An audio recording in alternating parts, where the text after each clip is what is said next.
presentation. Yeah, that's good. So, good evening, all distinguished guests over here, participants, eminent speakers, and I'm confident that throughout the day, you have learned a lot about all AI, data compliances, architecture, IoT, and how we are going to reap the benefit of the AI and how in future we are going to transform different service deliveries or product design, etc., etc. So all these technological development that is happening in our country and that is mirroring that India's own journey at the global level. And we have done a lot, and I just heard I think last 5 minutes, the last panel also, yeah, a lot of things that we have to, work hard and show the world that yes, we can lead the world in technological sphere using the India's prowess in the IT. So, yeah. So here the role of all of you as a chief data and AI officers is very, very critical. And maybe some of the things maybe you think that I'm repeating, so you can take it like that. It is very important that I'm endorsing what throughout the day that you are hearing from the different speakers. So, the way we are looking at the ecosystem is now changed. That maybe initially when computerization took place, it's just, digitization of all the paper things. Then we say, oh, we have computerized my office. It's not so. It's not now. In this age, not only the data collection that I have collected so many data, but the accountability also be there. And then when we say about the data automation, so it's not only the automation, we have to govern the data. The data governance is taking, a main role in this. And maybe we are delivering the efficiency, but efficiency is what? Is the positive side, negative side, how that. So ethical part is also that. So I can term that all you chief data officer, AI officer now custodian of the digital trust. Trust is very important. And you can say if trust is there, then people will use your product and what we are designing. People are sharing the data because they have the trust. People are, convinced that yes, I can, take this service. I'm giving my identity, I'm giving my data, but I have a trust. Otherwise, maybe, maybe not for us, but the coming generation G, they are very, very, tax heavy. I asked my daughter that why you are not using the face authentication on the iPhone on the banking app. Papa, you are a fool. Why should I give my biometric in the face for the banking app? It's my own PIN. So I don't know, see, the kind of thinking in this generation, it's totally different. So we have to understand that also, and then we have to design. And as we are stepping forwards in this age of, artificial intelligence and transformation, that, threat is also increasing. So that also we should take care. So in Ministry of Communication also, where I'm working right now, so we are doing a lot of things in the AI and the 5G, IoT, and many, initiative to stop the, cyber threat and some action on the cyber security point. So using all these tools, we are making the telecom network, more efficient, the self-healing mechanism, maybe for example, the traffic is automatic, is getting, changed, sometimes, if some route is empty. So it's all, this is not automatic. There's no manual intervention sort of thing. So, and then very important thing that I would like to tell, there's some of the initiative, maybe it's not, directly the AI tool that we are using, but in this data-driven era, we have to take care of the last mile. And last mile is nothing but the mobile phone everyone is having in their hand. It's a very critical device. If it is lost, then I can just imagine that how, total, the person is nowhere. Maybe the state, I can't find the word that the state in which when your mobile is lost the moment, and you are not finding me 1 minute, 2 minutes, 10 minutes, you can't do anything. No other thought will come in your mind unless until you will find your mobile. Just imagine, and I'm not finding a correct English dictionary word for that type of, maybe we should coin English word also for that type of, feeling or that comes in our mind. So Sanchar Sati application has been developed by Department of Telecom to empower the citizen against all the, fraudsters, all the calls are coming, SMS are coming, phishing messages are coming. So you can report all these things to the ministry. So data is coming that yes, these numbers are fraudulent from where the messages are coming. So we have, again, back-end AI tools or analysis to stop all these callings and take action against those mobile numbers. And maybe you are not aware that how many mobile numbers on your name are working in the ecosystem of 1.2 billion. Please, I think after this program, everyone should have the Sanchar Sati app if you are not having, and find out that how many mobile numbers are working on your name. And if it's not correct, please just get those numbers disconnected. And another thing that in new initiative, because the fintech is, area where most of use of the technology are being carried out using the DPI in our country. So, and every day we are reading the stories about digital arrest, financial fraud, etc. So how to stop all these things? So DOT is getting the data from the banking fraternity, National Crime Report Bureau, and through the citizens, through the Sanchar Sati app, and we are, giving some weightage to the mobile numbers, that these mobile numbers are very risky or medium risk or low risk. And now the wallet companies are using, because we are giving the API. So the moment, someone is making the payment, the message will come that yes, it's a red, maybe it's very risky. If you want to go ahead, then go ahead, it's your risk. But this is how, we can prevent all this. So this indicator is very important, and at RBI also issued advisory that all the banking fraternity or fintech companies should use this indicator. And now another thing that the Ministry of Communication is doing, digital twins, we are working on. And not only we have to work on the digital twin, because I will discuss later this part because they are important, and then use of artificial intelligence and 5G and IoT, because from where the data come, and someone was speaking about the data quality, I think the full day maybe many of the speakers have spoken about if the quality of AI tool depends upon the data, because data is the first brick that you are using in all this AI.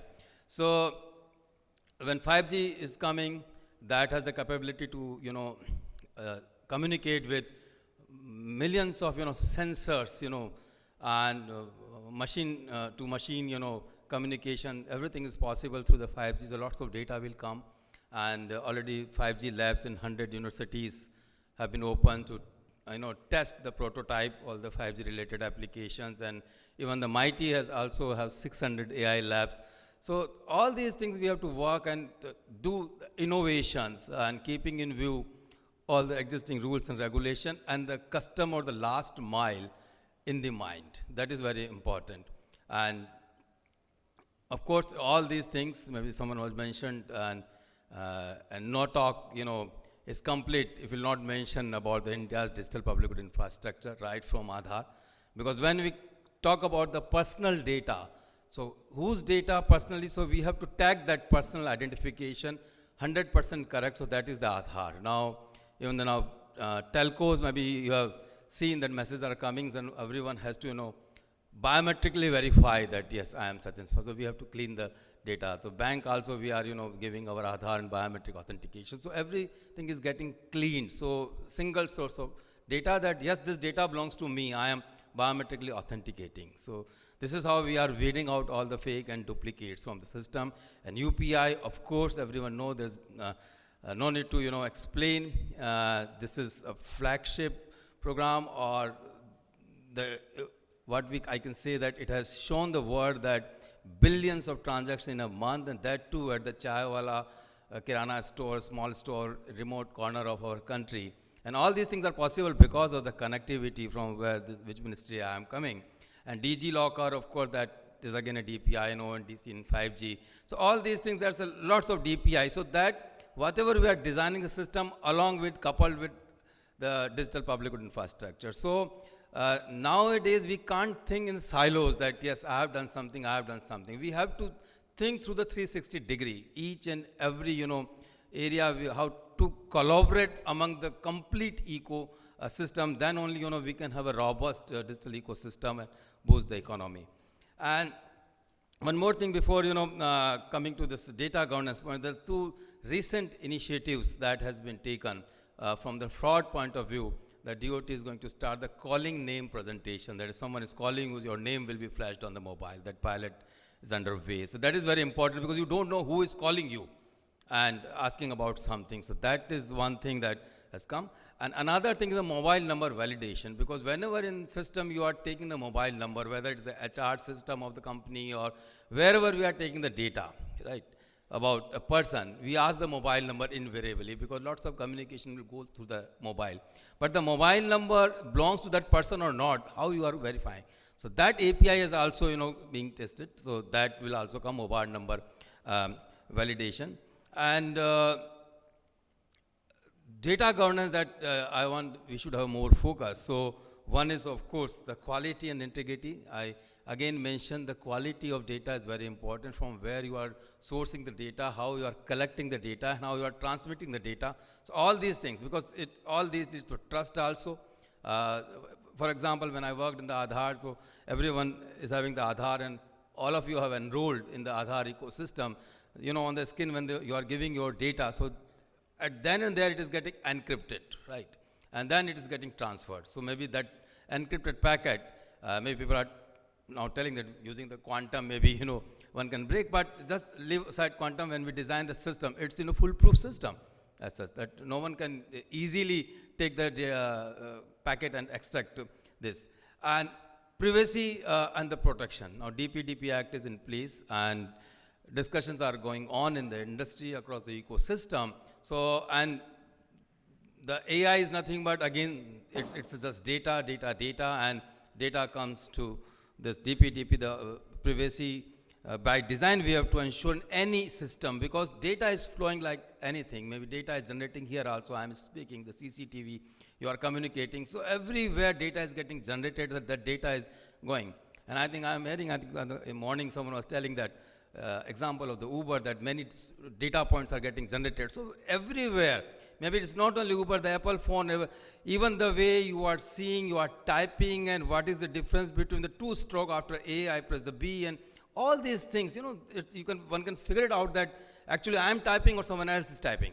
So you can collect so many data points and analyze and give the intelligence to the system. And again, of course, the ethics and accountability, because, someone can misuse the data. So that also, we have to ensure that all the AI decisions that machines are taking, right, that is the human aligned. And we should have a, ethical AI. That's why the term has come, and many people are discussing now and ensuring that, yes, you use the AI, but for the benefit of the humankind, right?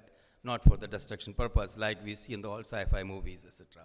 And two more important things, the interoperabilities and the inclusion, that we should ensure. And these are the two things that, basic pillars. So whatever system we are designing, inclusion is one important aspect. We are including each and every one, because Honorable Prime Minister's vision is the Antodaya, that is the last mile we have to empower, right? So that we have to design the system in that fashion.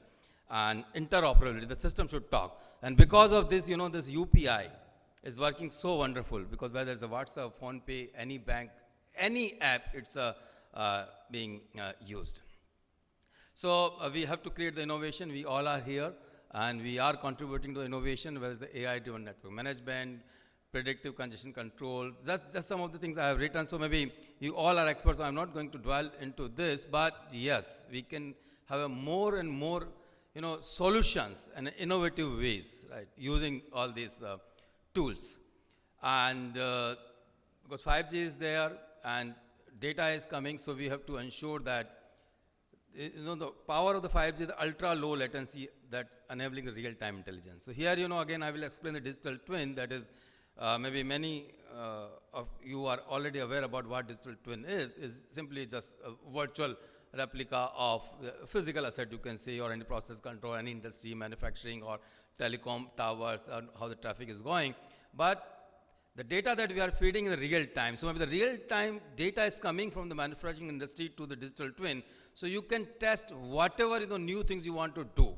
See, before putting into the production. So you are saving a lots of things. There's no need to experiment with the running stable system. There's the digital twin, and you increase your productivity, you are reducing your risk. Maybe there are some manufacturing where cost is very high. You can't just simply just plug in something new and start. Maybe the entire factory will get shut down. So if digital twin is there, and real-time data is coming, and maybe the training also you can give in the virtual digital twin, AR, VR, all the real-time data. So maybe someone can understand the system very well in real-time manner as such. So it is as good as working in the running factory sort of thing. And then edge AI, because now you can compute the things on the edge because the 5G is there, real-time data is coming, fast connectivity, and all these things that we can have a synergy between all the what I can say, whether it's 5G, IoT, AI, all technology. Technology is day by day. Today X technology, tomorrow Y, and then Z. But you have to design a system that yes, you can adopt the technology seamlessly without there's no disturbance in the ecosystem. So this is the best architecture I can see. Technology may get changed time to time. Every year may it change. But it's not that you have to again create the entire building. So that you have to design your system properly that you can enable any technology that is coming. So this I have already explained, the digital twin, that one should see.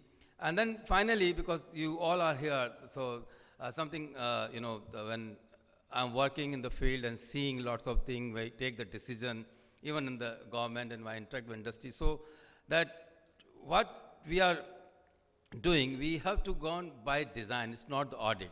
It's something we have made, and then we are simply saying that, okay, you audit it. So, but it should be, automatically taken care of. So data governance is very, very important, and balance your openness with the security. So these are some of the principles that one can use in designing the system and leverage the digital twins for risk readiness and collaborate across the system. And the last is very important, that measure trust as a KPI now. See, all these things everyone is doing, but the trust is very important. You can see why UPI is successful. The trust, because the kind of trust they have created, that the sabji wala, even what I am seeing, at that level, they are believing, sir, it's done. Maybe he has or she has not listened the message or not seen. Maybe sometimes you are making the payment is going to the son or daughter of that sabji wala, but they have the trust, something. No, system is okay. So you have just shown me that it's done, I have received. This is the trust on the UPI. So this is very small example. So whatever you are doing, so please create the trust. And then for the next 10 years, or maybe by 2030, what we can say, so we have to prepare all intelligent agent and explainable AI. But what we have to, see that security and the privacy of the data, that should be of utmost importance, because right now we are not finding much cases with respect to the privacy invasion, but very soon, because lots of data is already there, right? And on the social media, and people are having the data, but they can start the messaging of the data you don't know in the virtual world. So we have to design a system that is inclusive and the transparent and the consent-based mechanism. This is what the DPDP Act says, where the consent managers are going to be appointed, and there has to be, again, private-public collaboration and promote the responsible AI at the scale. So these are some of the, the points that I thought that I would share with this august leadership.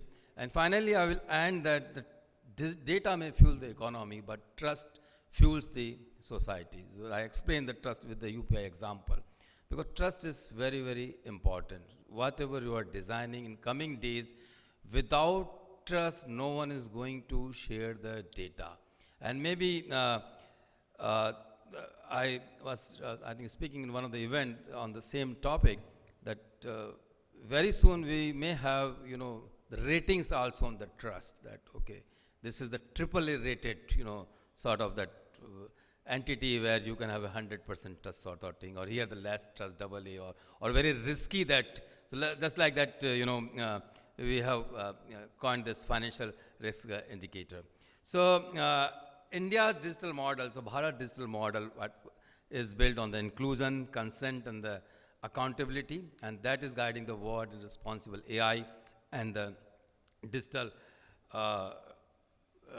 governance. And I'm sure that the way we are working in the data-driven, ecosystem and DPI that we have created, and many DPIs are coming. Specifically, fintech, we are doing a lots of things, and world is eyeing on it. They are coming here to learn from us.